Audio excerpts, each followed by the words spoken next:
Продолжуваме со нашите предавања. Вечера пред нас е нова тема. Ке зборуваме за една тема која предизвикува кај нас секогаш љубопитство, радозналост, а тоа е што се случува после смртта на човекот. Смрт, а што потоа? Само пред да поминеме на темава, да се подсетиме кои теми досека ги проучувавме, како наслов за ова серија на предавања Порака за 21. век. Досега зборувавме за темата Каде оди светот, со доверба во иднината, ослободени од грижи и маки, колку е традицијата одговорна. Пред 2 седмици зборувавме за како да се однесуваме одговорно, а вечерва еве пред нас е една многу важна и озбилна тема — смртта. Што се случува после смртта? Ке видиме што Библијата зборува. Значи, ке добиеме почитувани одговор од Светото писмо. Библијата ни дава надеж. И на самиот почеток да спомнам дека смртта не е крај. Гробот не е вечна куќа, затоа малце подолу. Кога Барбара Штрајзнат по прв пат разговарала со својот татко, тој веќе бил мртов 35 години. Интересно, има луѓе кои наводно разговарале со своите дедовци, со своите татковци, со своите родители, кои веќе одамна се починати. Еве, Барбара вели дека разговарала со својот татко, кој веќе 35 години бил покоен. Таа вели, тоа се случи за време на една спиритистичка сеанса. Зборот спиритизам или спиритуален, тоа е всушност верување во духовите на покојните, дека може да општат, да разговарат со живите. Еве, ова девојка, ова господја, отишла на една таква сеанса, на една таква средба, во полузамрачена просторија, каде што тие медиуми, тие луѓе наводно воспоставуваат контакт со покојните. Еве што вели таа. Тој се представил со својот прекар, кој само јас го знаев. Прекарот на таткој. Незиниот татко бил жртва на мозочен удар, кога таа имала само 15 месеци. Во текот на состанокот, таткото на Барбара и дал до знаење дека е горд на неа на оној свет. Има ли нешто почитувани од тоа, да кажеме, подобро да контактираш со таткоти, со мајката и да ти каже дека таму во оној свет му е добро, дека се во ред и не треба да се секираат, не треба да размислуваат ништо за она што се случува горе. И интересно, ние ќе видиме понатаму, еве само да го средиме ова, што таа добила како одговор. Околу 20% во Германија веруваат или се убедени дека другата страна може да воспостави контакт. Значи во Германија 20% од популацијата, од луѓето веруваат дека може да општат, може да разговарат со покојните. 50% веруваат во вонземјани. Значи луѓе од други светови кои постојат и наводно ја посетуваат нашите простори. Оние така наречени летечки чинии. Секој седми верува во магии и вражарство. Па и кај нас, во Кавадарци, во Македонија, многу луѓе веруваат во магии, во вражари, кои гатат, кои бајат. Многу луѓе чекаат на ред да дојдат за да наводно тие или таа им погоди, им одговори на нивните прашања. Има околу 50.000 пророци и видовњаци во Германија кои ги нудат своите услуги. Толку отприлика има духовни водачи во католичката и евангелската црква. Ова е цитат од Шпигел од 79 година. Интересно, денеска се повеќе и повеќе луѓе веруваат во такви надприродни појави, дека можно е да се доживее дури и клиничка смрт. И кога се доживува клиничка смрт, наводно луѓето кои доживеле таа клиничка смрт веруваат и велат дека биле на оној свет. Едноставно, тие веруваат дека имале искуство близко до смртта и одеднаш се појавила светлост пред нивните очи и доживееле чувство на среќа и на радост. Значи, човекот не е мртов скроз, но тоа се вели клиничка смрт. Значи, едноставно не дише, има некои знаци на живот, но сепак тие велат дека тоа го доживееле, нивното тело се одвоило и лебди горе на таванот. И некои дури си ја гледале својата операција како докторот ги оперира, а нивната душа, односно тој дух излегува и на таванот виси и гледа доле како се врши операција, односно слуша гласови. Понатаму тие велат дека кога тоа се доживеало, имале чувство на мир. Значи, тоа е искуство на луѓе кои имале клиничка смрт. Ослободување од телото и лебдење. Поминувале низ некои тунели и тамо ги чекат светни градини. Темен тунел на чиј крај се наоѓа светлост. Појавување на некое суштество, може да биде роднина, светло суштество или религиозна фигура. Често пати вела дека ја сретнале Марија, мајка му на Исуса, дека го сретнале Свети Петар, или дека сретнале некои од Христовите ученици, или светците кои луѓето ги обожаваат, или од таму добиваат пораки да пренесат на живите долу на земјава. Тоа суштество покажува на некое место или поглед во минатиот живот. Те подсетува на нешто во минатото. Или пак те вели направи манастирче на тој рид, или направи чешма на таа раскрсница и таа вода ќе биде света. Значи, тоа се моменти на луѓе кои наводно доживееле блиска средба со надприродното горе на небото. И потоа се враќат повторно во овој свет. Дали е можно тоа да биде вистина, почитувани? 1994 година направен е експеримент на 42 млади луѓе. Нешто слично како оние кои доживуваат клиничка смрт, кога нема доволно кислород во мозокот и човекот не може да се контролира. Преку експериментално ограничување на крвоток доаѓа до намалување на кислородот во мозокот. Тие млади имале 22 секунди без дотур на кислород, односно на крв во мозокот. И доживееле фактички клиничка смрт. И сега тој експеримент е многу важен, да кажа што доживееле, како тоа го гледале. Еве, овој господин Рудорф тоа го направил на универзитетската клиника во Берлин. Што се случило? Испитаните биле без свест. После будењето тие изјавиле дека биле надвор од телото и доживеле некој посебен впечаток. Поглед на минатиот живот, светло и појавување на тунел. Поминување од еден во друг свет, гласови и позити лица, чувство на блаженство. Гледате, кога човек ќе нема доволно доток на крв во мозокот или воздух, кислород, и тогаш човекот доживува халуцинација. Некој работи ги доживува кој не би ги доживел кога е здрав и нормален. И овој експеримент покажува дека навистина ова не е од Бога, дека Бог се служи со такви тешки моменти во животот на човекот да му ги открие тие рајски убавини, рајски градини. Меѓутоа, на жалост, непријателот Божји човечки ќе прави се од своја страна, ќе потикнува луѓе да ја и понатаму брана теоријата дека после смртта постои живот, дека нашите покојни уживаат во рајот или пак, ако биле лоши, се мачат во пеколот. Еве што рекла Елизабет Рос: не постои смрт. Мојата вистинска задача се состои да им кажам на луѓето дека нема смрт. Потребно е само едно. Научи сосема тивко да воспоставиш врска со самиот себе и тоа не чини ништо. Тоа помага човекот да искуси дека нема смрт и дека се на овој свет има позитивна смисла. Еве, ова е кажано 1982 година. Прашање големо колку што е овој свет.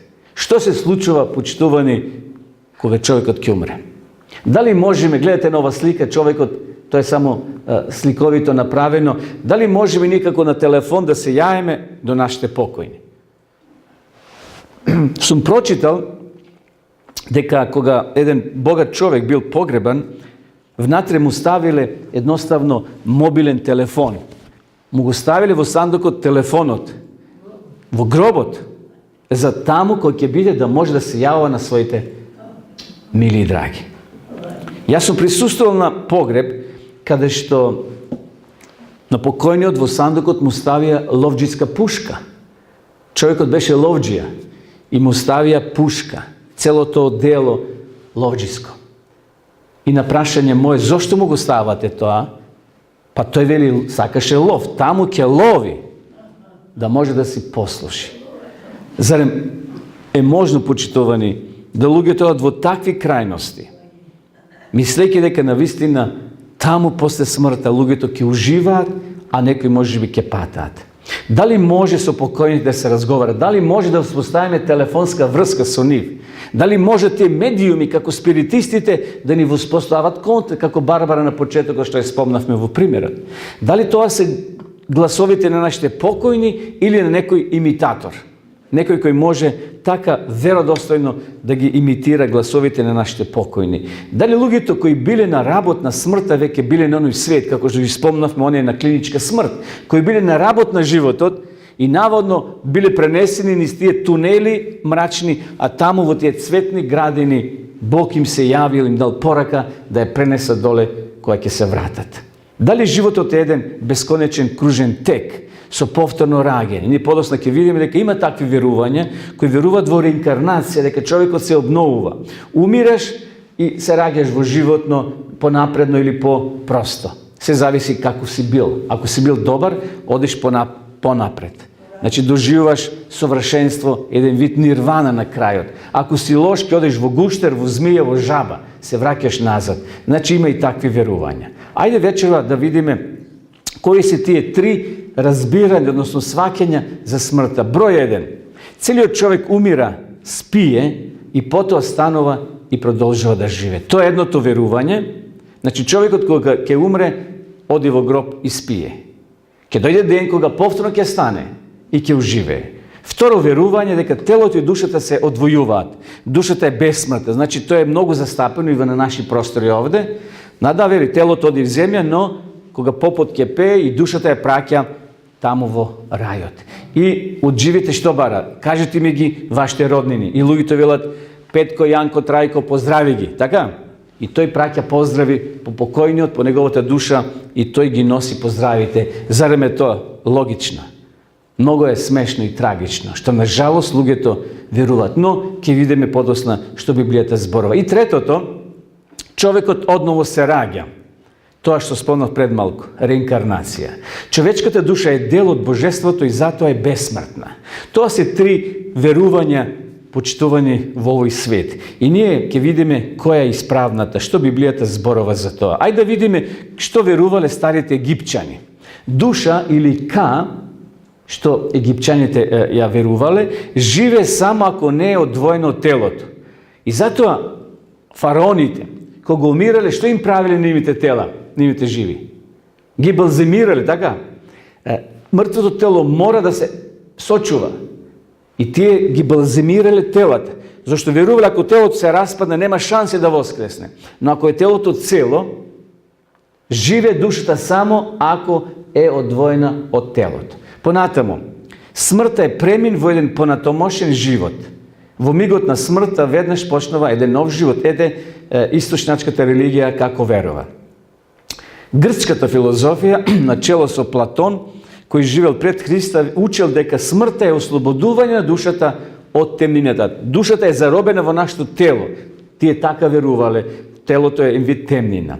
Душа или психа живее и после смртта. Таа оди во хад, тој добар живот, или во тартар, лош живот. Постои уште една меѓустаница, собирно место на оние кои се поправили или подобрили. Тоа се нарекува во православниот свет како? Чистилиште, односно во католичкото верување. Значи постои пекол, постои рај, а помеѓу нив постои така наречено место на чистење, на испаштање, на подобрување. Кога ќе бидеш подобар, потоа ќе се префрлиш во рајот и таму ќе продолжиш со животот. Ете, гледате тие три работи и три верувања. Човекот има бесмртна душа која во часот на смртта оди кај Бога, добриот живот, или пак оди во пеколот, лошиот живот. И тоа е, значи, западниот свет верува во тоа, начело со католичката црква. Значи, тие верува дека душата е на човекот бесмртна. И после смртта телото се одвојува, оди в земја, а душата продолжува да живее во тие небесни предели. Да видиме, почитувани, што Библијата зборува за тоа. Постои, значи, рековме, можност за чистење, наречено пургаториум или чистилиште, место каде што човекот има уште една шанса да се поправи. Ориген, кој живеел после Христа ја поврзал Платоновата наука за бесмртноста на душата со библиските стихови. Тома Квински ја учврстил ова наука во католичката црква, а папата Лав X ја прогласил бесмртноста на душата за црковна догма. Догма, знаете што значи? Наука, доктрина, догма која не се менува. И тој ја учврстил и ја прогласил дека душата е бесмртна. Денеска затоа многу цркви веруваат во ова догма, дека душата наводно е бесмртна. Ние ќе видиме вечерва кој единствено има бесмртност. Дали ние сме бесмртни како луѓе? Ајде да видиме што учил познатиот Мартин Лутер. Тој бил добар католик, верен католик, но кога е сретнал Библијата, односно кога се сретнал со оние текстови во посланието до римјаните, дека праведникот ќе биде жив од вера, тој свртил нова страница, го оставил стариот начин на верување и се свртил целосно кон Бога, кон Библијата. И тој верувал во еден дел од својот живот дека душата е бесмртна, но кога ја разбрал Библијата, кога Бог му се открил, еве што кажува. Лутер го превзел учењето за бесмртноста на душата, но без учењето за чистилиштето. За одењето на душата во рај или пеколот не одлучува делата добри или лоши, туку неговата вера.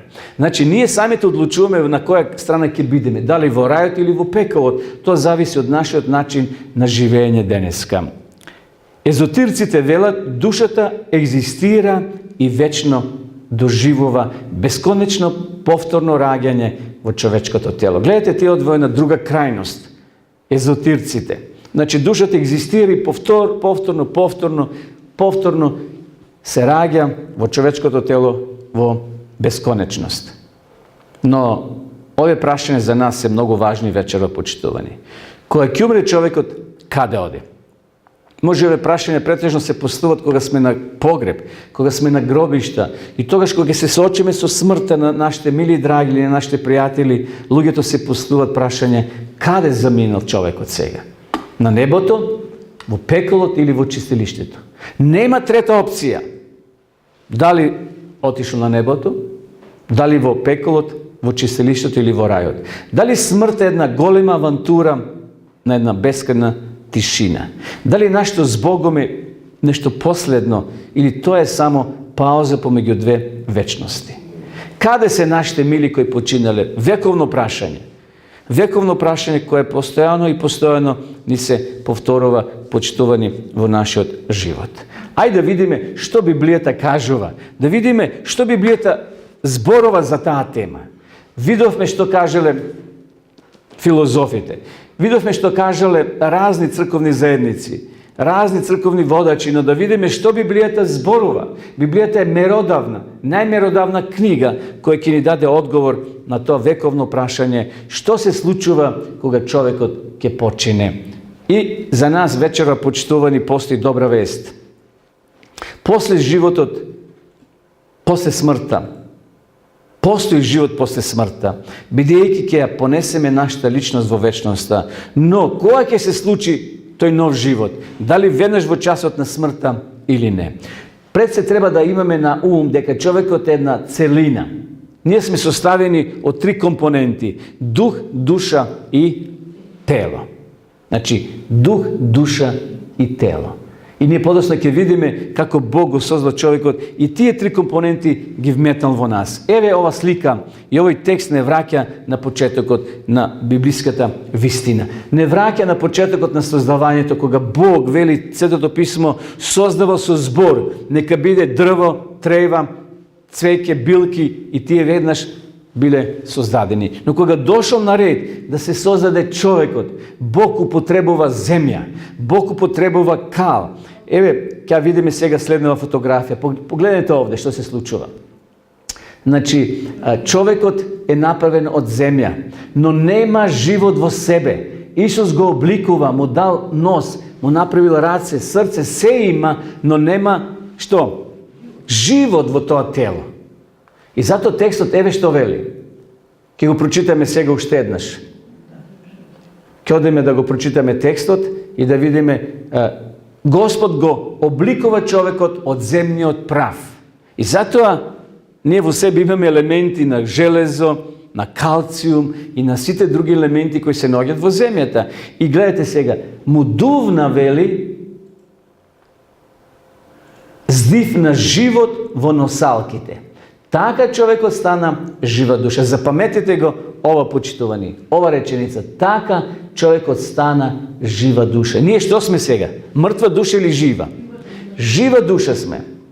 Господ го направил, го обликувал со своите раце. Погледнете, животните гледаат, се чудаат. Еве ова проста математика.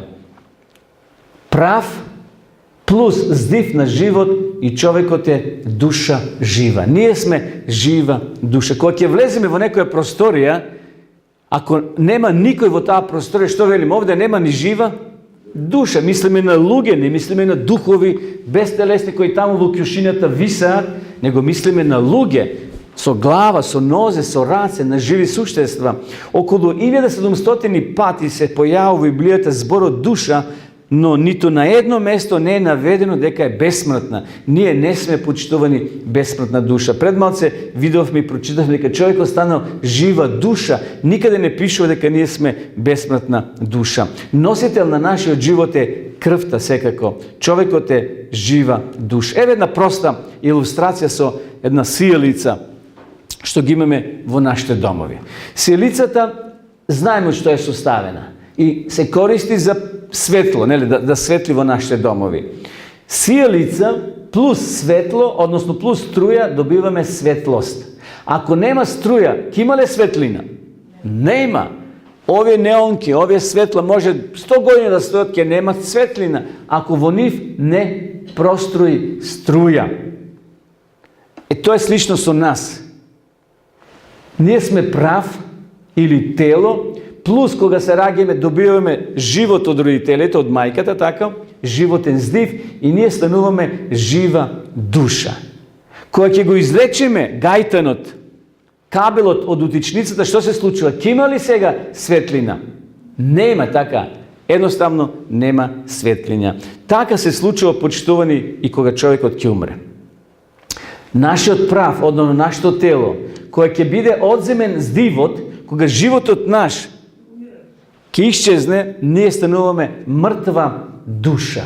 Не има живот повеќе. Не има душата некаде да оди во некои предели небесни, рајски. Ние не сме жива душа, односно не сме бесмртна душа.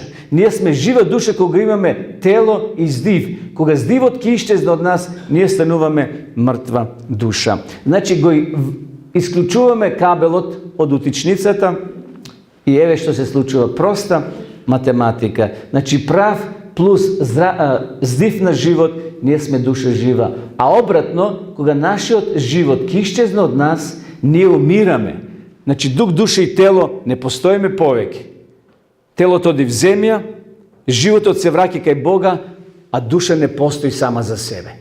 Бидејќи тоа е спој на здив и на тело. Но сепак постои добра вест, почитувани. Нема живот после смртта, но живот постои после смртта преку Исуса Христа, кој ќе ни го повторно поврати. Затоа за нас е многу важен Исус Христос. Постојано ние на овие предавања нагласуваме дека нашиот живот е сокрен во Христа. Зошто? Затоа што Исус го платил нашиот живот, нашата бесмртност, која ќе ја добиме ден кога Исус ќе дојде на крстот Голготски. Затоа ние денеска не сме бесмртни, ние денеска сме смртни, но Исус платил голема цена. Исус бил раснат помеѓу 20 злосторници и тој ни носи спасение, ни носи вечен живот. Тој ги поднел тие телесни болки и душевен терет и умрел со зборовите се сврши. И затоа со право Исус вели јас сум воскресение и живот. Знаете кога Исус ова го кажал?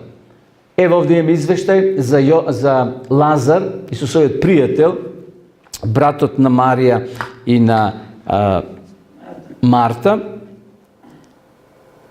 И едноставно тој умрел, починал. Исус отишол после 4 дена. Веќе бил погребан. Но овде пишува дека Исус го воскреснал. Исус не рекол Лазаре, симни се од небото, туку Лазаре излези од гробот и Лазар воскреснал. Овде Исус вели, јас сум воскресението и живот. Ако умре некој, повторен ден ќе уживее, односно ќе добие нов живот секако во оној ден на воскресение. Смртта за Библијата почитување спиење. Како што ние вечер ќе си легнеме, ќе спиме 5, 6, 8 часови. Не сме свесни колку долго сме спиеле. Тоа е како да една секунда се будиме наутро на нов живот. Исус има мог и над смртта. Не треба да имаме страв од смртта, зашто смртта е победена. Нема живот во смртта, но постои живот после смртта во Исуса Христа. Еве, мудриот човек Соломон, еден од најмудрите луѓе кои живеел на оваа земја, што запишал во своите списи. Живите барем знаат дека ќе умре. Дали тоа точно? Па знаеме сите дека тоа не очекува. Но мртвите, вели, не знаат ништо, ниту имаат веќе награда, зашто се заборава и споменот за нив. Ако одете на гробишта кои умреле пред 100, 200, 300 години, тие веќе не постојат можеби гробишта. Изорани се. Нови луѓе се погребани така натаму. Им се заборава споменот за нив. Градот се шири и многу гробови се уништуваат. Одамна ги снема нивната љубов и нивната омраза и завист.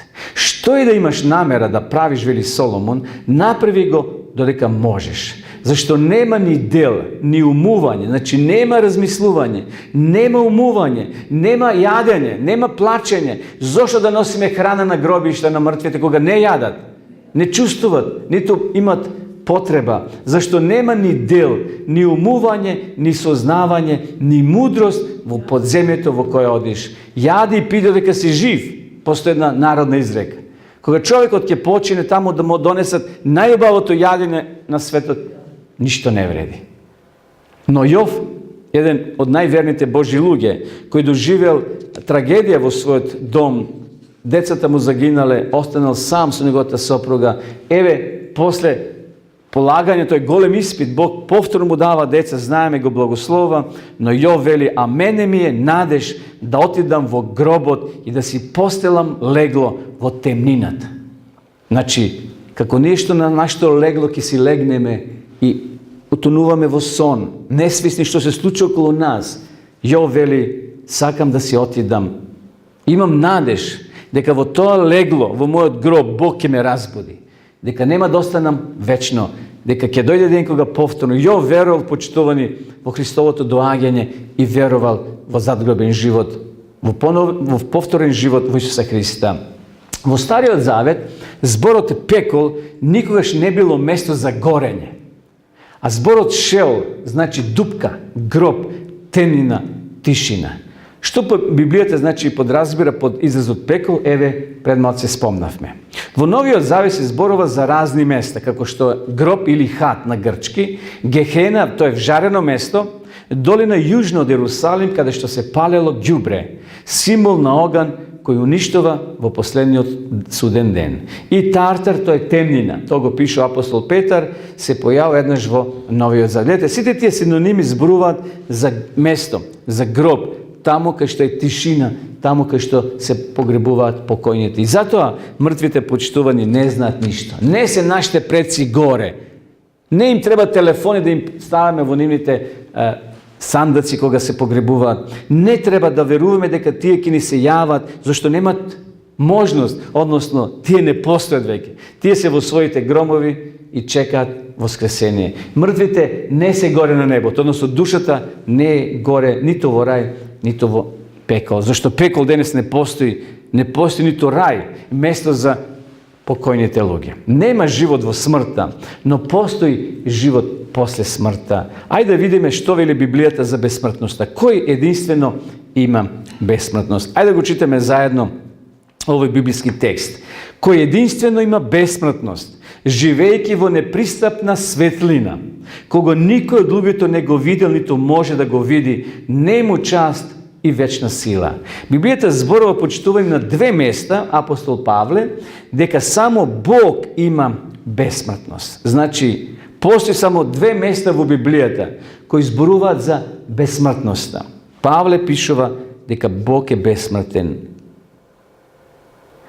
Кога човекот ќе почине, од нашата личност ништо нема да се изгуби. Карактерот ние ќе се го понесеме и после смрт, односно после воскресението. Тоа е Много важно да го знаеме. Апостол Павле во Коринтјаните пишува за надежта преку гроб. Мртвите вели ќе воскресат во бесмртност, но бесмртноста ќе ни биде дадена само од оној која поседува, а таа бесмртност има само Бог. Павле вели зашто самиот Господ на заповед при глас на архангел и при Божја труба, внимавајте сега, што ќе се случи кога Исус ќе дојде, ќе слезе од небото и мртвите во Христа ќе воскреснат прво. Значи, живите нема да ги надминат мртвите кои заспале во Христа. Заедно, вели Павле, ќе бидат воскреснати, односно променети. Потоа ние живите, Павле вели, кои останавме, ќе бидеме земени, грабнати заедно со нив. Со кој нив?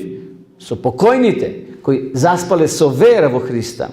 Ќе бидеме земени на облаците, во воздух, во пресвет на Господа и така за секогаш ќе бидеме со Господа. Затоа утешувајте се еден друг со овие зборови. Павле знаел дека смртта е болна, тешка, како во негово време, така и денеска во наше време. Но затоа овде имаме надеж, почитувани, блажена надеж, дека смртта не е последна станица, гробот не е последна станица, току привремено место на покојните каде што чекаат да им дојде промена.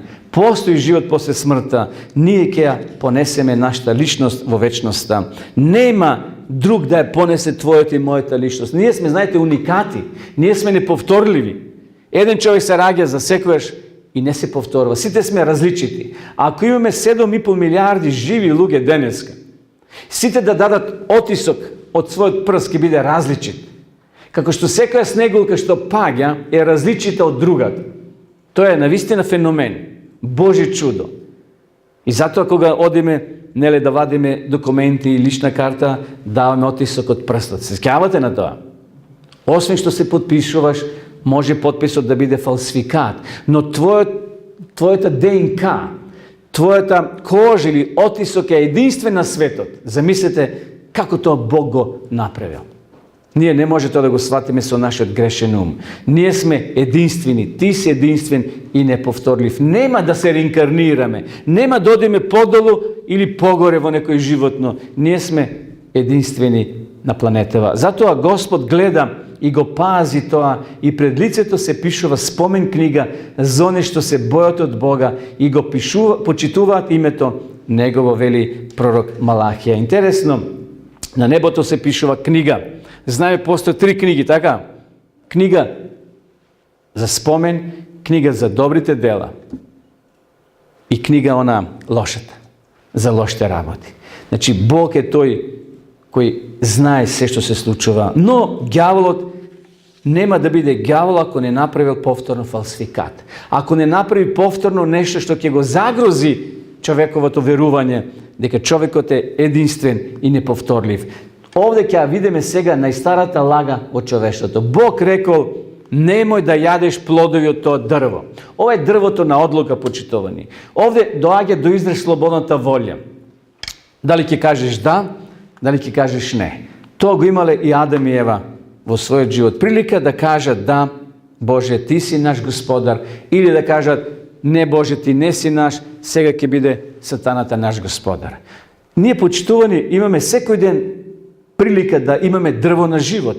Дали ќе бидеме на страната на Божја или на страна на ѓаволот. Тоа е дрво на одлука.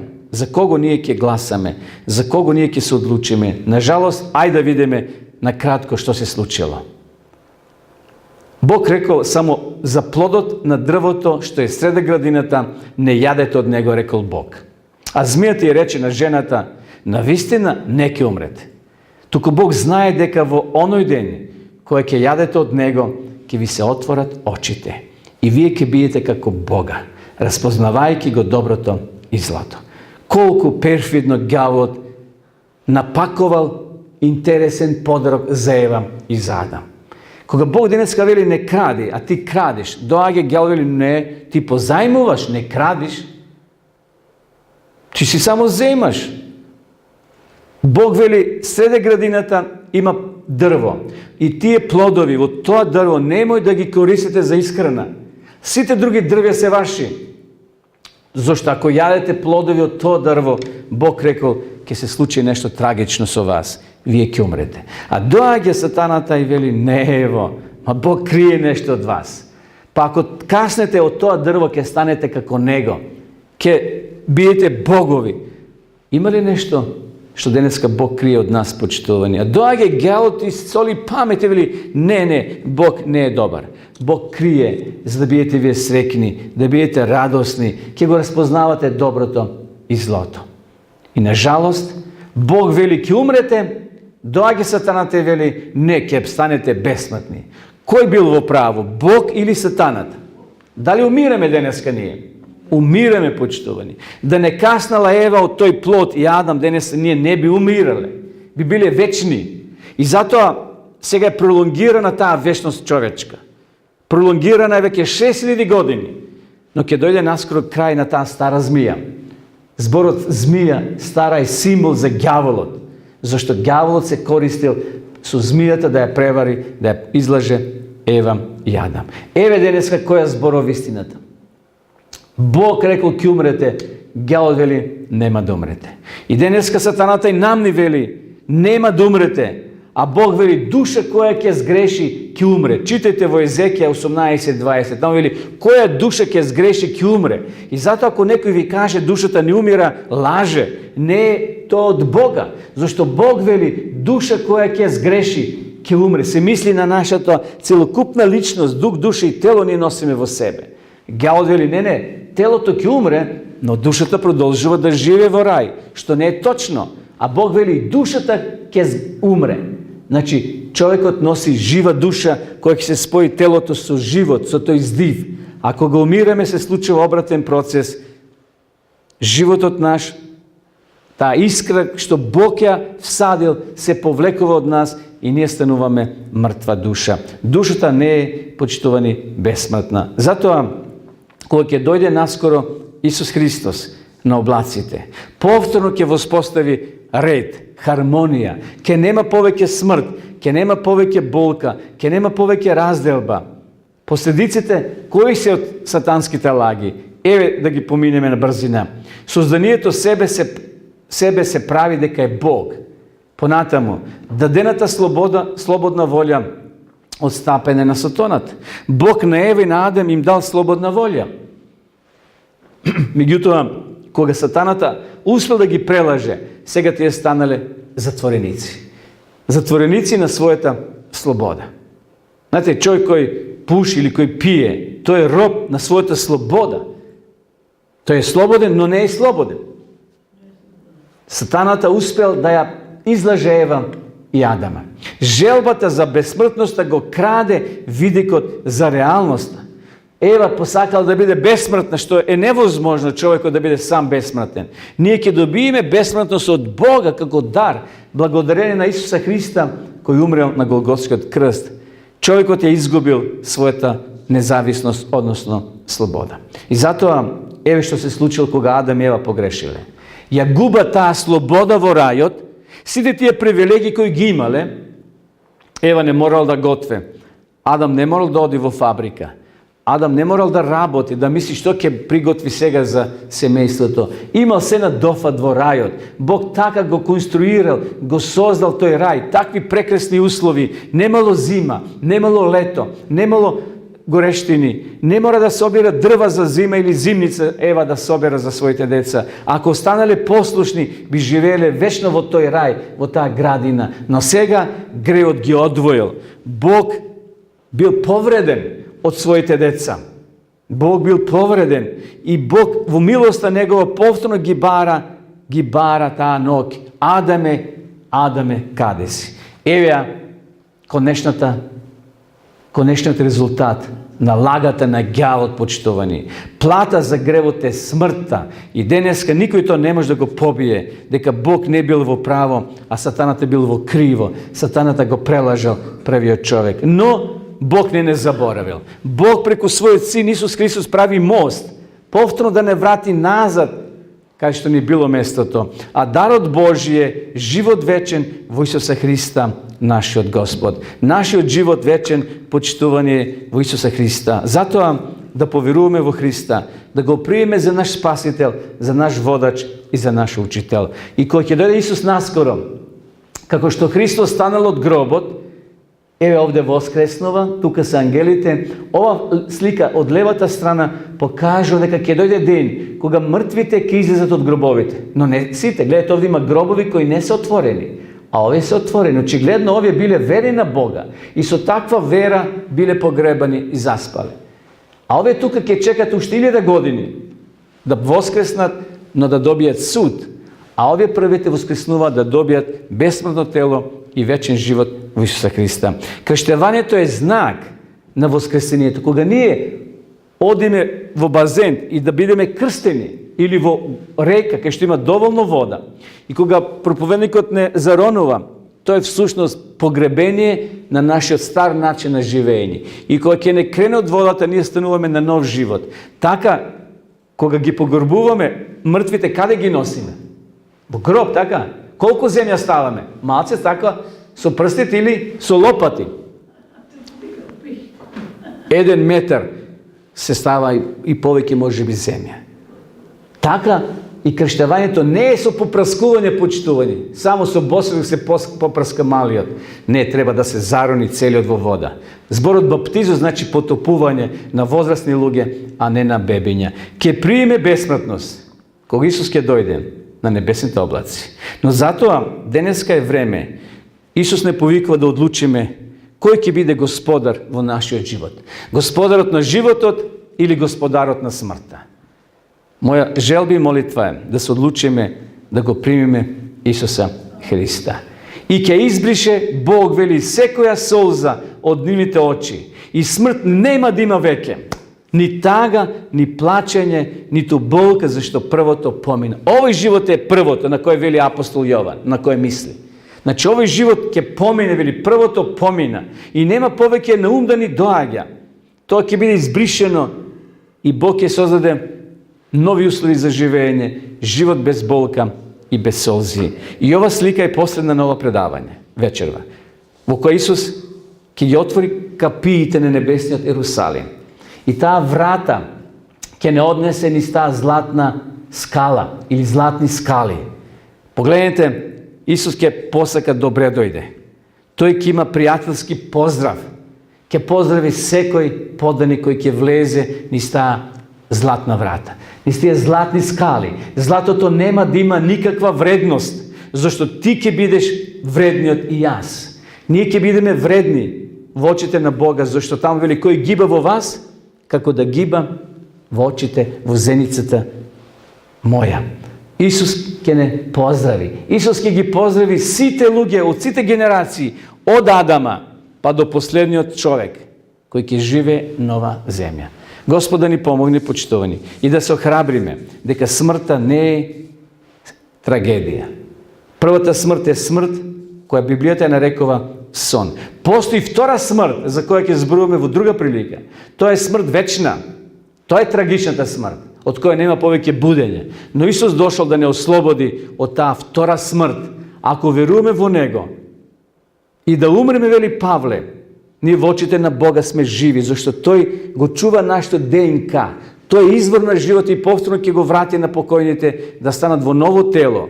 Тело нераспадливо. И така, вели Библијата, ќе бидеме земени на облаците и да бидеме за секојаш со нашиот Спасител, Господ Исус Христос. Нека му е слава за ова вистина што не охрабрува и ни дава потик да живееме и нашиот живот да го насочиме спред Неговата волја. Амин.